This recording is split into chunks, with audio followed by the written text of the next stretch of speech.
What's up, everyone? Thank you for tuning into Oilers Nation After Dark. Connor Halley with you here on this fine Friday evening. Sorry for the muted mic there. Not sure why that happened, but the Edmonton Oilers, hey, it's a good night. The victorious team once again, 7-1 victory over the San Jose Sharks, and once again doing exactly what they had to do, going into a city up against the team that obviously is not exactly a powerhouse, and walking away with an easy victory. We saw the team do it against the Anaheim Ducks earlier on this week, and for the Oilers, a great start, and it got better throughout the evening. We are going to get to the good, the bad, the oily in a second here, but quickly just want to get to a rundown and let you know Zach Laing will be joining us here on Oilers Nation After Dark. Of course, Connor McDavid, the birthday boy, turning 26 years old today. He would score his 37th goal on the power play. You know, you let him walk in the way they did, he's going to make you pay. Draisaitl and Nugent-Hopkins with the helpers on that one. Ryan Nugent-Hopkins would score his 21st goal, a shorty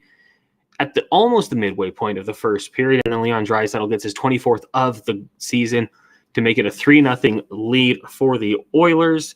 I think my order here is a little bit messed up as my computer freezes, but the Oilers had a couple late goals. Yes, the Puljujärvi would get one. Ryan McLeod, Clean Costin had one. It was just a fun night if you're an Oilers fan.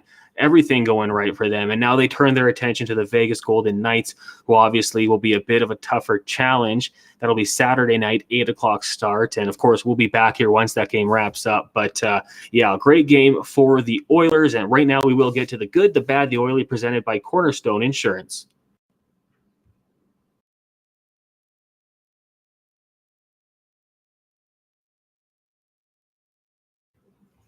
And as we get to the good, the bad, the oily, I should let you know it is brought to you by Cornerstone Insurance Brokers, Edmonton's premier boutique insurance brokerage, your destination for commercial, home, and auto insurance with over 90 years of success and still growing. Visit cornerstoneins.ca for more information. And with that, we are going to bring in Zach Laing. Zach, good evening. How are you doing tonight, buddy? Connor, I'm doing pretty good, man. Pretty solid win overall from the boys tonight. Lots of things to like from that game, I think. Yeah, it was. It was a really good game for the Oilers tonight. I just knocked my phone off the table. That's why I kind of looked away there. A lot going on here. You know, I feel like we got to give a little bit more love to our producer, Aaron Bordato, who typically does this. He's on the nation vacation down in Vegas with the boys, so they're having a good time. He checked in. He tried to walk me through it the best he could, but there's only so much he could teach me. So we're going to get through this. You know, we'll get going here. We're at the easy part now, and hopefully we'll get through all this. But big thank you to everyone tuning in on Twitter, YouTube, Facebook. Send in your comments. We love the comments. We'll get to those later on in the show here, but we got to start off with the good. And tonight, Zach, I think we have to go with doing what they're supposed to do. I believe there's a Michael Scott clip from back in the day on The Office, quoting Eddie Murphy or Chris Rock, doing what you're supposed to do. And the Edmonton Oilers for a long time this year weren't doing that. They'd lose to teams they should beat, and it just looked like a bad situation. We saw it a couple weeks ago when the Oilers did host the Anaheim Ducks, but these last two games, I don't want to give them too much credit for winning, but in the fashion that they did, it's really encouraging for them to get these big wins and beat up on these lower teams. Yeah, it is. This is something that it feels like the Oilers don't do enough of at times. I think in the past when we've looked at the way this team's played down to their opponents at times, it's nice to really see them play up in these sort of situations. Hey, you know what? At the end of the day, the Anaheim Ducks and the San Jose Sharks are still teams in the National Hockey League. We just saw the Seattle Kraken the other night beat the Boston Bruins 3-0 in Boston. Their first home loss of the season, I think it was. Anything can happen in these sorts of games. And look, we saw Anaheim beat the Oilers earlier in this season. You can't take any team lightly, and the Oilers have very clearly not taken the Anaheim Ducks and San Jose Sharks lightly whatsoever here in the last couple games. 100%. Yeah. I mean, we talk about it in the past. Like they go out there and they do things like this, and it's maybe a sign of maturation, and they're starting to figure it out. I don't know if that's the case, but it is good to see them beat up on these teams. Zach, for the bad, you and I were talking about this one, and we had it kind of penciled in as potentially the 8:30 start times. Nobody likes the 8:30 start times, but when it happened, we did have one on deck, and it took to the 5 minutes left in the third period. Oscar Lindblom would get his goal to ruin Jack Campbell's shutout. Either way, though, Jack Campbell stopping 25 of 26 shots. It was a good game, but the bad has to be he doesn't get the shutout. Yeah, it's a tough one, right? I mean, I really feel that he deserved that one. It really sucks because a point shot deflected in front of the net takes a weird bounce down. It's kind of one of those goals where he didn't even really get a fair shake at it to a certain extent, right? It's tough to see, but I thought he had a really strong game tonight. He still ended up facing, how many shots was it as I pull it up now? He faced 26 shots tonight. Mm-hmm. That's a decent amount of volume, nothing crazy. But, it was the dying minutes of the game, the final five, where, unfortunately, he let one squeak by. Would have been great to see him get a shutout. I think he really deserves it. It's been a tough year for him. But, against Anaheim, he had a .913 save percentage. He only allowed 2 goals there. Tonight, he comes out of it with a .962. I mean, is this maybe the point in time where we're like, okay, maybe Jack Campbell's able to kind of turn his season around and take the reins, and maybe this is the patience we were kind of going through to kind of get to this point. Because, man, if he can turn it on here, especially with Stuart Skinner, away right now, and, Campbell has to play some more games moving forward here, it's good to see him feeling good about his game, I guess. Zach, we are going to get to the Oily here, and I think for this one, you just got to say point night. Looking at the stats here for the Oilers, if I'm correct here, I believe Derek Ryan was the only forward not to collect a point, but he had a block, so he got on the score sheet. Other than that, though, JP had the goal. Hyman had a helper, Costin with the goal. Janmark, I thought, had a good game, had the assist. Draisaitl, a goal and an assist. Fogle and Holloway get an assist as well. McLeod gets the goal at the end. Nuge, 3 points. McDavid, 3 points. On the blue line, Desharnais, congratulations, young man, getting your first career point in the NHL. Good news. Tyson Barrie gets a helper, but it was a lot of guys getting points tonight, and that's always going to help you with the momentum. Yeah, absolutely. That was one of the things that I wrote about in the wrap-up tonight at Oilersnation.com, was kind of just the fact that we got to see some depth scoring tonight coming through.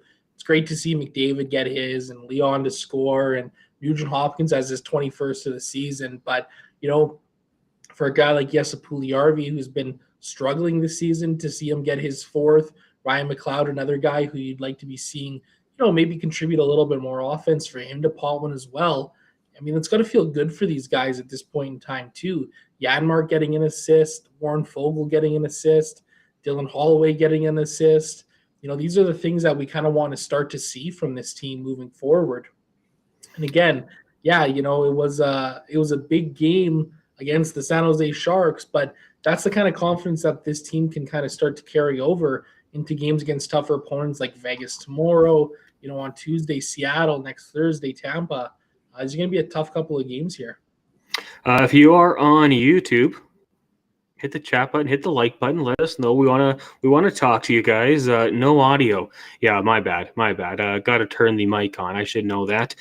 Thank you to everyone who let me know about that one. I tell you, it was such a good intro, though, Zach. Like, I was firing on all cylinders, and when I had to go back, I messed it up. So it's too bad I had to ruin that one. Genesis says, hi, Connor. Hi, Genesis. We've got Lost Wheel. Let's effing go. So sad Hyman missed his shot. And someone says they hit on the Oilers winning all periods. I mean, you know what, Zach? I know you do your work with Betway.com. If you do bet, of course, do so responsibly, 19 plus. But I mean, if you took the over, you took the Oilers to cover, you took a lot of guys for anytime goal score. It paid off well tonight. So I don't know if you threw any money down, but if you did, it worked out quite well at Betway. Yeah, one of my Betway bets of the day actually was Connor McDavid to score a goal.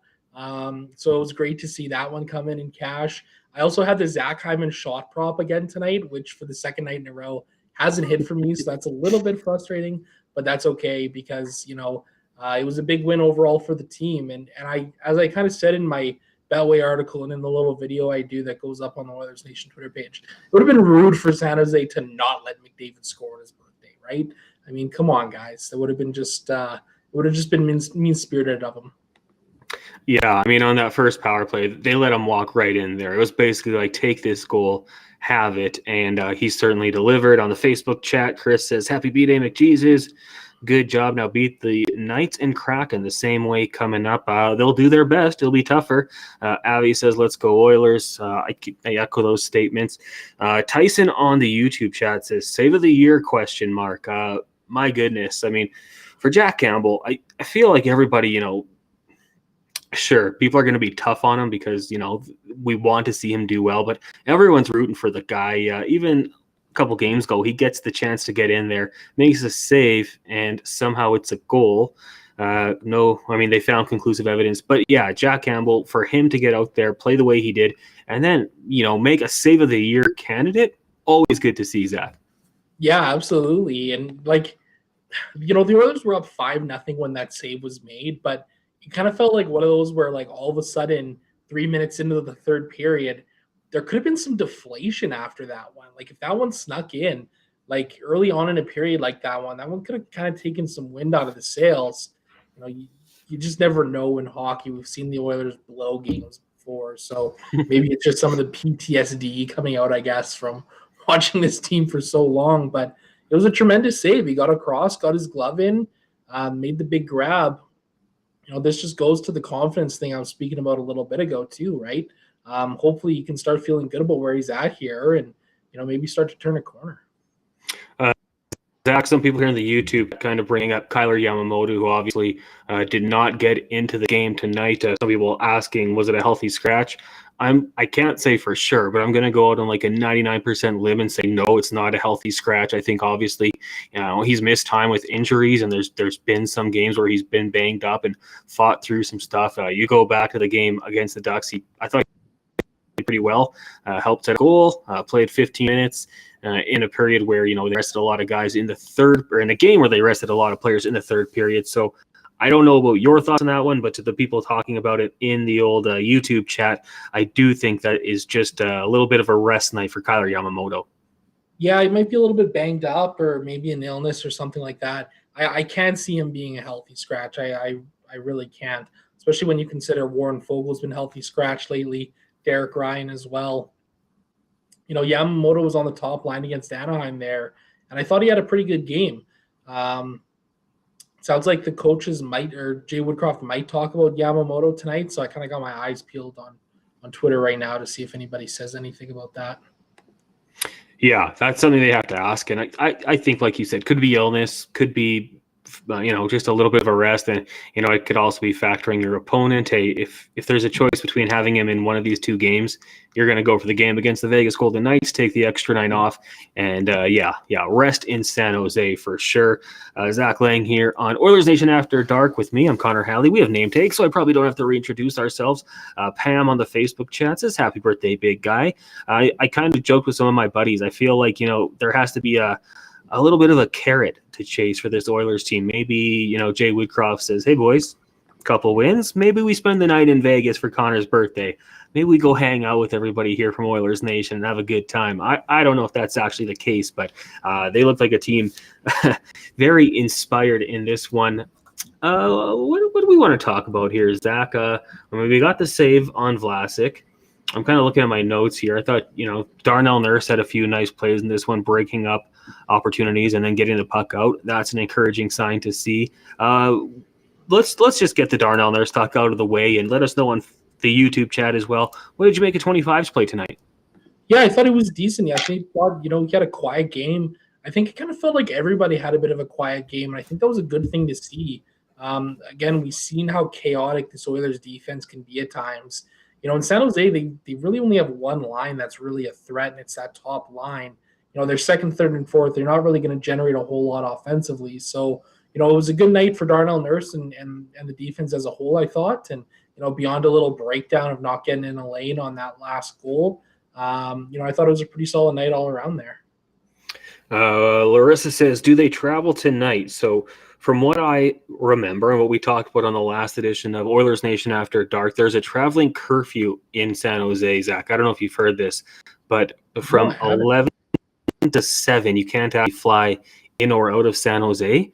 Just because I think the airport's very close to the city. It's a local bylaw, so they have a flight curfew. So I'm not exactly sure. It might be a situation where the game ends and they're booking it. I mean, if the post-game scrums are like 30 seconds, you'll know why, because they want to get out of there before the curfew. If my time is right, they have about 34 minutes. If they can't make it, they'll probably do what they did when they got into town, which is land and or fly or drive out to Oakland and then fly from there. Isn't that crazy? You couldn't make an exception for sports teams traveling in there just with their chaotic schedule. Yeah, that's a bit of a weird one. I don't think I've ever heard of a city or a place doing that. But hey, you know what? It's going to be the rules for all of them. It's got to be the rules for all of them, I guess. Eh? You're right. No You're right. special That treatment. is fair. You can't do that. I just wanted to get to that quickly because they'll be leaving tonight. They'll probably, if they don't rush out immediately, head out to Oakland. I think it's a 40-minute bus ride. Hop on the charter plane. It'll be a quick flight to Vegas. I don't even know, 30 minutes maybe up and down, and that'll be it. Looking at the ice time, and I think that when you look at this, it had to be intentional. Once again, we saw Jay Woodcroft do this against Anaheim, where, in the third period, he really pulled back on some guys. Connor McDavid, he had 18 minutes played. We had Leon Draisaitl at 18:20, Zach Hyman at 19:55. He was the leader among the forwards.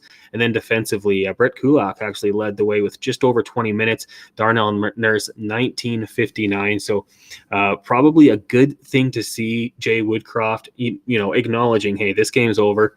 Let's try to get some balance amongst the forwards here in the defense and, hopefully save some of that energy for the Vegas Golden Knights. Always encouraging to see the coach take advantage of that. Absolutely. You even look down the bottom of that list too. Dylan Holloway, 12:40. That's up from how much he usually plays. Derek Ryan, he played the least of anybody at 12:39. You even look at the defenseman too, Vinny Desharnais, 12:58. He was the defenseman who played the least minutes. He played 15 minutes against Anaheim a couple nights ago too. Nice for Desharnais, I guess, to kind of get acclimated a little bit to the NHL game here.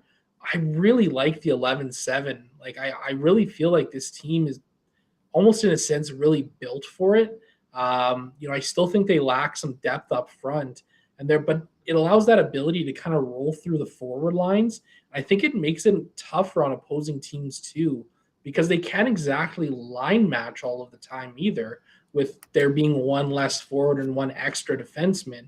And then you look at the Oilers defense too, and it's like, well, it's still a young group to a large extent. Broberg, Bouchard, now Desharnais playing. I know he's a bit of an older rookie, but in the same breath, it allows things to kind of balance out, I feel, a little bit. And I don't know, like we saw last season how effective the 11-7 was for them. And up until, the last 2-3 weeks here, we haven't really seen them utilize it this season.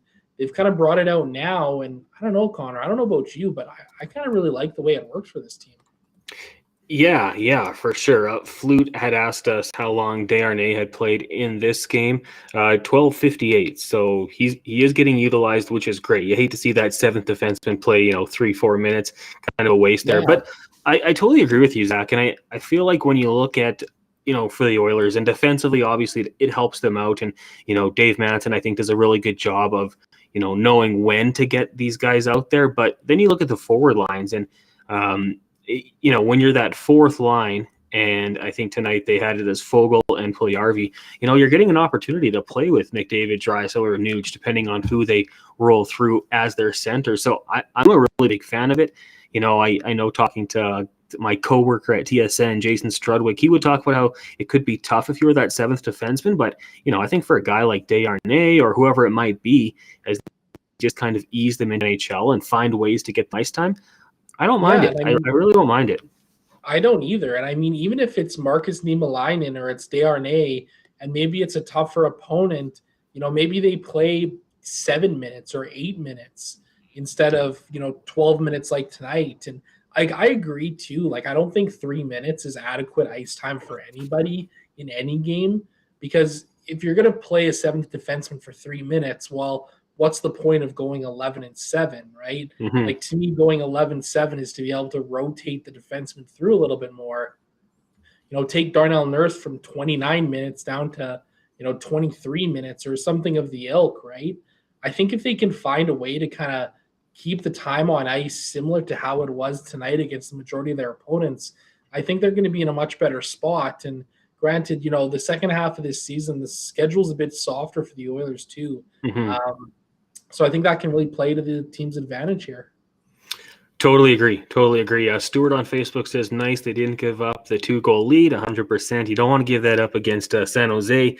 Looking at the YouTube chat, shout out to everyone on YouTube. We got 76 people staying up this late to chime in here. Liam, Oilers Nation Liam, down in Vegas, banana emoji. I don't think he had to have any bananas tonight. I think maybe a banana rum or two to celebrate. Lance says, start the wave. Yeah, start the wave. I don't know. Can we get the wave going, just the two of us? Woo! Oh, yeah, look at us. We're Oilers game. Banana daiquiris for Liam tonight. I mean, that doesn't sound awful. We got Stell saying, wanted Campbell to get the shutout so bad, 100%. Chris says, time to buy playoff tickets. That's a bold one, my friend. Let's get some likes. We need people to pound the like button if you are on YouTube. And we got Steven saying, Vinny is great. Almost got burned, used his huge body to recover. Yeah, when you have the length of a 6'7" defenseman, you can get beat a couple times, but you have that reach to make up for it. TSN 1260 drop hype. I don't know what that means, Lance, but yeah, 1260. Shout out to 2 to 6 on the Jason Greger show. We got lots of messages coming in here. Staying up late, even though the Manchester Derby is at 5:30. Well, soccer fans there. I think Liam is going to get up and watch that one. I'm not sure though. I bet you he will be going to sleep tonight at about 5:30. They're in Vegas. That's what you got to do. Larissa says, you guys are doing a great job hosting. Thank you, Larissa. That does mean a lot, and we appreciate everyone who is tuning in. Zach, I mean, this probably to me wasn't even a question. Tommy G and I talked about it on our pregame show. What would your thoughts be on playing Jack Campbell in consecutive starts back-to-back nights? For me, it was, you do it for sure. Assuming nothing goes wrong and, he doesn't let in 8 goals or anything like that, I was thinking you 100% go back to Jack Campbell in this one. I know that there are statistics saying that, goalies can have a drop-off in that second game, but, in this situation, when he's playing well, I think you just got to let him roll. And, I mean, not to knock on Cal, but I think I want to go with the guy who's been pretty good in his last couple starts and feeling it, and shouldn't have a huge fatigue factor with him. Yeah, I think it's a no-brainer, honestly. Like, if you put Calvin Pickard in net, you're pretty much just scheduling in a loss. I mean, no disrespect to Calvin Pickard, but he's also only played like 10 hockey games this season. He's been injured for a good part of the season here.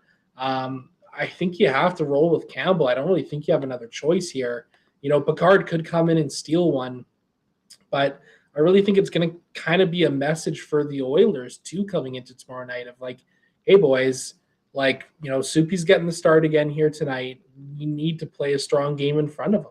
And I don't think there's another option, right? I don't think, there's another choice. And I think in a sense, it could be a good thing too, because maybe this could kind of like help light a fire under the team a little bit to focus a little bit harder on the defensive side of the game tomorrow night rather than the offensive side.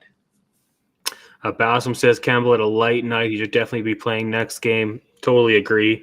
We're 69 people in the chat. Nice. I like that. People noticing. Yeah, can't take the. I'm getting some shots from the AM radio. I think it's been drilled into me where I have to reintroduce the guest in the show. I know there's graphics there, but it is what it is. I'm not going to stop doing that. I don't think. How about Dan here? It says, hit the bet. 1 power play goal, 1 shorty. Also, hot 6 goal by the Oil. Great night. Thanks to Betway. Betway.com. 19 plus. Bet responsibly, but yeah, have some fun. When the Oilers are playing well and you can get a chance to take like McDavid or Draisaitl 3 points, 2 points, there is some money to be made for sure. Zach, I want to get your thoughts basically, these games, and we talked about it earlier on there, like a sign of maturation, going out there and winning the games you're supposed to. It kind of takes us back to the good and the good, the bad, and the oily. Did you have any real concern going into these games? Was there a thought that maybe they might drop one of these two? Because we talked about it after the first game. I thought that if the Oilers were to win Anaheim and do well, but you don't get that second win, then your win against Anaheim is kind of diminished because you couldn't do it consecutively like a good team does. But, what they did in these last two games, I do think it is an encouraging sign. I don't want to say plan the parade, but I do think it is encouraging. Yeah, I think so too. To me, it kind of felt like it was going to be one of these road trips where they kind of go like 1-3 or 1-2-1, and they come out sub 500, and it's like, oh man, this is tough, right? Instead, we're walking out at the very least 500. Just looking ahead to tomorrow, it's a tough one, back to back. I think they can pull it out without a doubt, but just looking at the dark side of it, I suppose, coming out 500 from this road trip, I think is okay, especially considering Stuart Skinner left, after game one there. That LA game was a real stinker, but they've responded so nicely in these Anaheim and San Jose games. Again, beating up on some lesser opponents, but again, the confidence builders that, Jack Campbell maybe is coming into his own here. We've seen some depth players in both of these games put up some points, which is only going to help them as well. Because again, like I said, coming home next week, there's two tough games against Seattle and Tampa Bay. And at this point in the season, like the Oilers coming into this game had a 49.5% chance of making the playoffs. So every game, divisional opponent or not, very important right now. On the old YouTube chat, Jake. Now I feel sorry for Jake because he went for the McDavid Hattie, and then obviously we saw power play 3 out there. Power play 1 wasn't getting any time. So Jake, I'm sorry, that is a tough one for sure. Tyson says, yeah, it would have been good for the Hattie. Connor McDavid, I think ultimate team guy, probably pretty happy with his 2-goal performance. But Zach, I tweeted it out. Connor McDavid in 44 games played now has 82 points. He could not score any points for the remainder of the season, and he would still be a point-a-game player. 37 goals, 45 assists. Someone actually even quote tweeted me. I think it was like, I'm not sure who it was, but they had mentioned a few years ago, someone won the scoring race with 89 points. I think it was the Jamie Benn year. What this guy does, and I feel like we have to devote 1 or 2 minutes to just how good he really is as a hockey player, because he is just so dynamic, so fun to watch, and he's getting that killer instinct. When he gets the puck in a danger area, it's almost over. 37 goals this year. Yeah, I mean, it's pretty incredible. I've had this thought before, Connor. Like we're in a market with the best player in the world, and it feels like somehow he's underrated. I don't know. It feels like his greatness almost isn't talked about enough to a true extent of what he actually does on the ice. It's incredible. And all of a sudden this season, he's just been like, you know what? I think I'm just going to go score 60 this year. It's no big deal. And it doesn't seem to be a big deal to him at all right now either, because he's coming out here almost every single night and scoring a goal. The production we're seeing from him is otherworldly. It is going to be one of the best single season performances maybe of all time. When we take into account, the quality of the competition out there in the NHL, you look at the league these days and man, he's got a 5-goal lead over David Pastrnak right now in the NHL goal scoring race. He's got 37 goals in 44 games. It is absolutely insane to think of. And he's not even shooting the puck a whole ton either. He's only got 175 shots on goal this year. Only, but he's shooting 21.1%. It's absolutely incredible to see, this swing of a 5% better than his career average shooting percentage. I don't know, man. It's unbelievable to be able to sit here and watch this guy play hockey every night.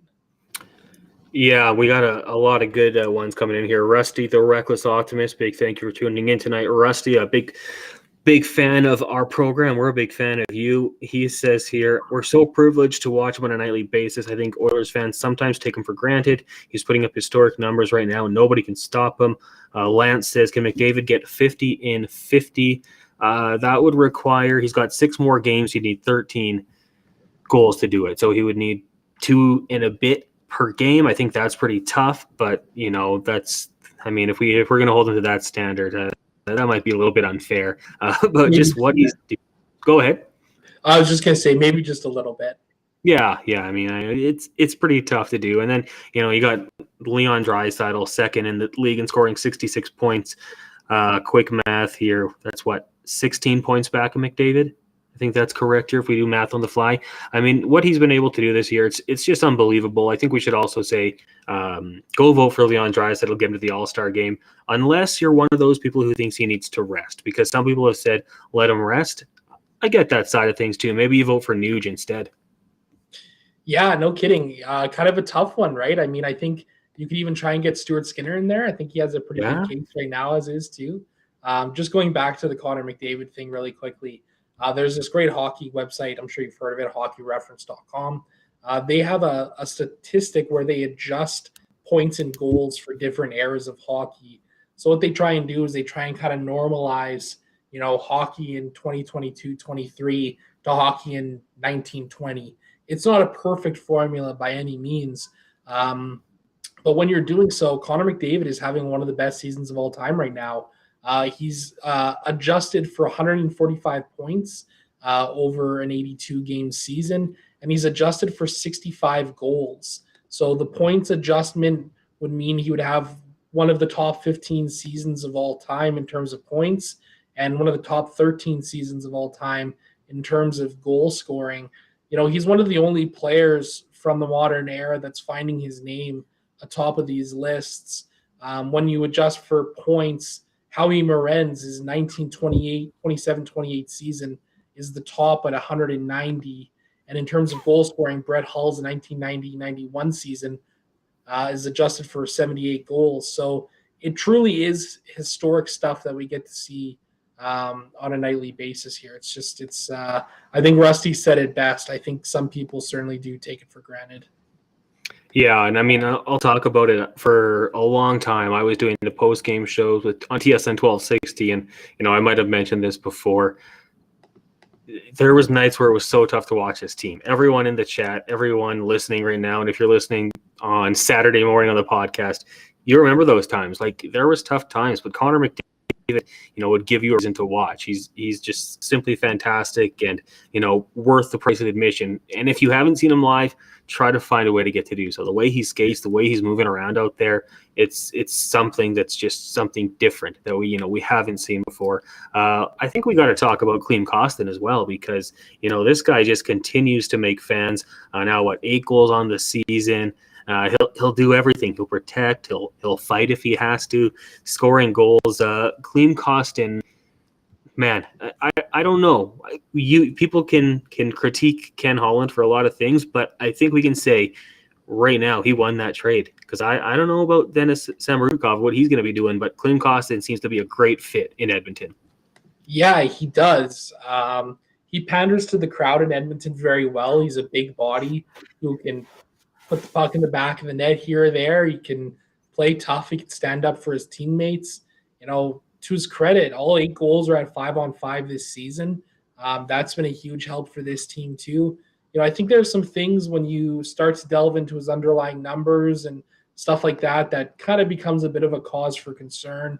You look at his shooting percentage right now. He's shooting, 21% on the season. That's unsustainably high for a guy like him. His PDO, the luck statistic, is well above where it should be. But this is what happens when players go on heaters and burners, right? They can come out here and they can start producing a whole bunch of points in a flash. And that's exactly what Kostin's done for this team. I think you're right, Connor. I think you can call this trade a win, even if Kostin never plays another game for the Edmonton Oilers after tonight, which obviously isn't going to happen here. Like you said, Samorukov, he was at best maybe the 9th best defenseman in the Edmonton Oilers system. they were able to flip him for a guy who needed a fresh start. And boy, he's gotten one, right? I mean, he's had a chance to play up and down the lineup. He's looked good on the third line with Nugent Hopkins and Janmark here. And I mean, gee, the guy just can't stop scoring. Like, I thought the goal tonight was brilliant. I really did, because of the way he changed the angle of his skate just before that puck kind of came in. I thought it was some really nifty stuff from him. I mean, you can't argue with the production, right? No. I mean, it's been fantastic. And yeah, he's been the perfect fit. I think I said Denis Samarukov, Dmitry, obviously. I mean, I really Americanized his name and ruined it. So sorry to Mr. Dmitry Samarukov. The text line here, or the chat line, going crazy. Klim Kostin, a bottom 6-4 we needed for a long time. It seems like he can jump up into the top 6 in a pinch if needed as well. Clean vibes only. We've got... oh man, lots of messages coming in. If you're on YouTube, also hit the like button. We definitely have to boost up those like numbers. Helps the algorithm. That's what your Check tells me. So hit that like button. You know what? We got some people back in Vegas working on this right now, and I think we want to let them go have a good time. So we're going to wrap it up in a second here. Zach, game tomorrow. You and I will be back for Oilers Nation After Dark immediately following that game. It'll be a little bit earlier. Everyone down there on the nation vacation will be at that game having an absolute blast. What do you think is the key to victory for the Oilers in that game? And can we get a prediction from you? And we'll if you get it right, check back in tomorrow. Spicy. I think the key to the game is going to be a strong defensive game. We kind of talked about this earlier too. Like, Jack Campbell's going to go on the second half of a back-to-back, more likely than not, as we've said. Don't foresee Calvin Pickard getting the start, but I think the Oilers are going to really have to lock things down defensively. Vegas is a team that can produce offense up and down their lineup. Yes, they are without Mark Stone right now, but they still got this guy named Jack Eichel who's pretty good. Chandler Stevenson, he's having a great season. Riley Smith can shoot the puck. They got some dangerous weapons down there. But, with the Oilers Nation faithful in the stands, the Nation vacationers, I think it's going to be a big one for the Oilers. I'm going to call a 5-2 victory tomorrow night. Oh, I love it. Vegas 6-3-1 in their last 10 at home. They have a record of 13-10. They are a much better team on the road. The Oilers, fortunately, are also a much better team on the road. So we'll see if that plays a factor. You want to look at the numbers a little bit, not the advanced stats, Zach, but the ones right out there in front of me. Goal differential this year, the Golden Knights plus 22. The Oilers, after their last couple games, now plus 14. So, starting to get things going in the right direction. We'll see if it continues.